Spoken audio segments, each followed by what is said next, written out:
1 तारीख थी। पति अपनी सैलरी लेकर शाम को थका हुआ घर आया। पत्नी इसी इंतजार में थी कि कब पति आएगा। पत्नी ने उसके आते ही उसे गर्मा गर्म चाय पिलाई और पूछा कि सैलरी आ गई होगी आपकी आज तो। पति मुस्कुराहट के साथ बोला कि हाँ, और इस महीने ओवर टाइम का 12,000 रुपए बोनस भी मिला है। पत्नी की खुशी का ठिकाना नहीं रहा। पत्नी मीठी आवाज में बोली, क्या हम इस रविवार को शॉपिंग कराए?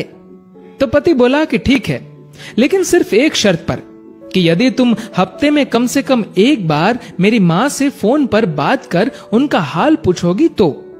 पत्नी ने दबी आवाज में हाँ कर दी।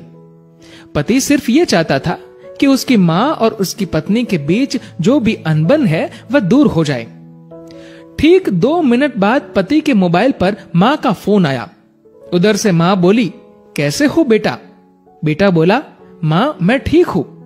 माँ ने सबका हालचाल पूछा तो पत्नी इधर मुंह बनाकर मन में सोच रही थी कि 1 तारीख है, अभी सैलरी आई है, इसलिए फोन करके पैसे मंगवाना चाहती है, लेकिन मैं 1 पैसा भी नहीं देने दूंगी इस बार तो। उधर माँ बोली, बेटा थोड़ी मदद चाहिए। तो बेटा बोला, बोलिए माँ, क्या हुआ माँ? बोली, बेटा इस महीने 5,000 रुपए मिल सकते हैं क्या? पति हर काम अपनी पत्नी से पूछकर ही करता था। उसने ये बात अपनी पत्नी से पूछी तो पत्नी बोली कि बोल दो कि अभी सैलरी नहीं आई है। बेटे ने माँ से कहा कि माँ अभी सैलरी आने में टाइम है। माँ बोली, बेटा कैसे भी करके भिजवा दो प्लीज, हॉस्पिटल में इलाज के लिए चाहिए। पति ने ये बात पत्नी से दोहराई। पत्नी बोली, माँ से बोल दो कि सरकारी हॉस्पिटल में इलाज करवा ले।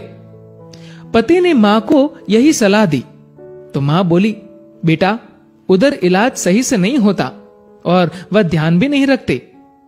इस बार तो पत्नी को गुस्सा आ गया और वह अपने पति से बोली कि बोल दो उन्हें कि हमारे सर पर पहले से इतना बोझ है और अब इससे ज्यादा हम सह नहीं पाएंगे, इसीलिए सरकारी हॉस्पिटल में ही इलाज करवाओ। पत्नी के शब्द बिगड़ गए ये बोलते हुए कि वैसे भी 4-5 दिन की मेहमान है। पति इस बार बोला कि ऐसे तो मत बोलो माँ के बारे में।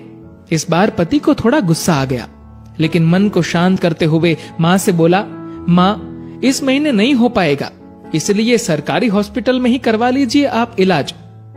माँ उधर से भीख मांगने लगी कि बेटा प्लीज 2,000 रुपए तो दे दो। तो पति आंखों में आंसू के साथ पत्नी से बोला कि कम से कम 2,000 रुपए तो देने दो।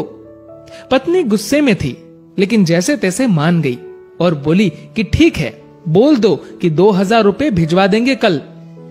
तो इधर पति बोला, सासू मां आपको कल 2,000 रुपए भिजवा दूंगा। पति के मुंह से इस बार मां की जगह सासू मां सुनते ही पत्नी को चक्कर आने लग गई, जुबान लड़खड़ाने लगी, पसीना छूट गया और पति से पूछा कि क्या ये मेरी मां का फोन आया है? पति बोला, हाँ तुम्हारी मां का ही फोन है, मैं तो तुम्हारी मां को भी अपनी मां ही समझता हूं, लेकिन तुमने कभी मेरी मां को अपनी मां की तरह समझा ही नहीं। पत्नी इस बार जोर से रो पड़ी और फोन में माफी मांगने लगी कि मुझे माफ कर दो मां, मुझसे बहुत बड़ी गलती हुई है। तो उधर से मां बोली, बेटी यदि सिर्फ एक मां का दिल दुखाया होता तो माफ कर देती, लेकिन तुमने तो आज एक नहीं बल्कि 2 मां का दिल दुखाया है।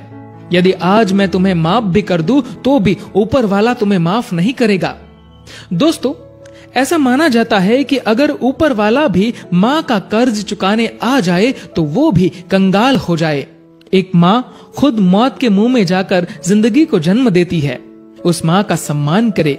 माँ तो माँ होती है, उसको मरने से पहले जीते जी ना मारे।